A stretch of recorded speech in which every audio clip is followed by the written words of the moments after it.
Agargaon metro rail. আমি এখন আগারগাঁও থেকে মতিঝিল যাব মেট্রো রেলে টিকিট কাটার জন্য। আমি এখন টিকিট কাটবো, তারপরে মেট্রো রেলে মতিঝিল যাব। এই যে টিকিট কাটার পর এই যে পাশ দিয়েই ট্রেন এসে থামবে, ওখান থেকে চলবে। সবাই দোয়া করবেন, ধন্যবাদ সবাইকে। বন্ধুরা, আমরা এখন এই ট্রেনটিতে চড়বো। মেট্রো রেলটি কাঙ্ক্ষিত এসে পড়েছে।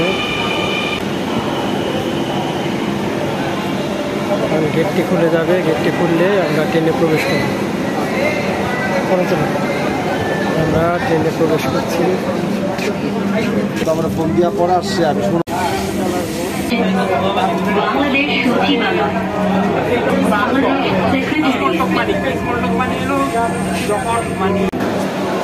আমরা এখন ট্রেন থেকে নামলাম, সিঁড়ি দিয়ে নিচে যাব।